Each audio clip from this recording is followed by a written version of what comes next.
Guys, I wanted to come at you guys with the juicy content, the stuff that you're craving. We're going to be ranking what are the best ways to drop into a raw run.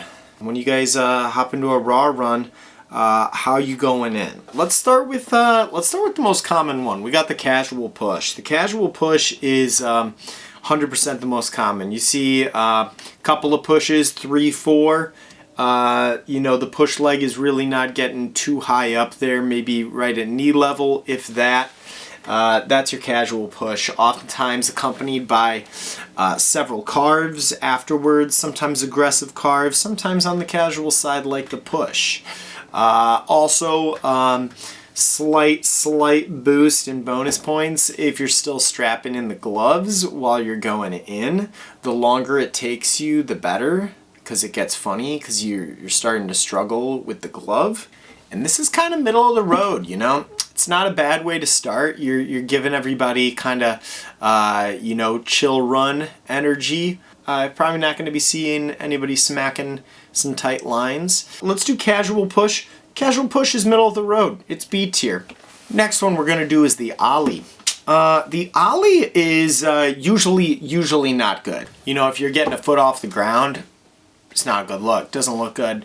I think the best way to go in with the ollie is the lazy ollie. The one where you are basically just scraping tail. You get all the wheels off, but you're definitely not rolling that front ankle, getting the board evened out, level with the road. Those look okay. Lazy ollie is okay in my book. However, I'm going to say most of the time, ollie, not a good look. We're going to go C tier on that ollie. The next one is rare. It's very rare, and because of that, it's a good way to start. We got the feature. Hitting the feature, it could be anything. It could be a berm in the road. Could be some sort of a rail or a ledge. And if you can hit that, then you 100% should. The only exception for this is the unnatural feature. If somebody is lugging up a rail, like a flat bar or something, to the top of the hill, just so they can hit the rail on the way into their run, just to show everybody I can skate a little bit of street too. It's pretty cringe. So with the exception of that, I would say the feature is A tier. Next up is the kickflip. If you can do a kickflip on your big board, I know you probably want to do it.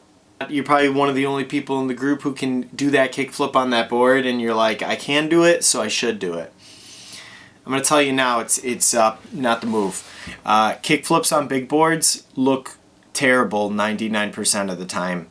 Usually the board rotates and the rider's feet land on the board at the same time the board hits the ground. You want to be able to catch that board midair and then ride that thing to the ground. And that almost never happens. Kickflip, not good. D tier. Next up, we have the board drop. This is roots as heck. Nothing feels better than rolling in, dropping the rear wheels down, hopping on, catching the board at an angle, and riding that thing to the ground. It's a good feeling. It's not very hard to do. It's very similar to the casual push with a bit of a twist. We're going to give board drop A tier. Next up we have the manual. You're not impressing anybody doing the manual, and you know it. Manual is an easy trick to do. It also doesn't necessarily look very good. When you watch somebody street skating doing a manual, they never just do a manual and stop, come down flat. They're always coming off of a ledge. They exit out of it with a flip trick. They do something to transition out of the manual.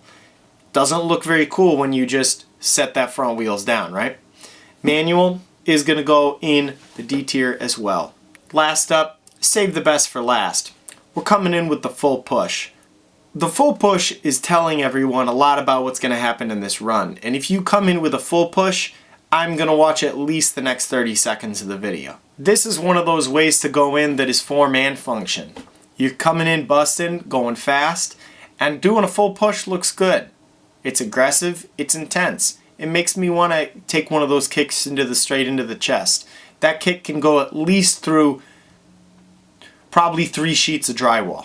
If you come in with a full push, I know that you're going for it. I know there's a decent chance that you might fall. It might be a little bit sketchy. You're really going for it full send. With that, the full push is 100% getting S tier.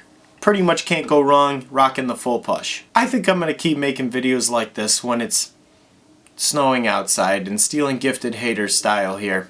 If you don't know who Gifted Hater is, I'm going to link his channel below because it's YouTube gold and skateboarding gold, and you should probably watch it.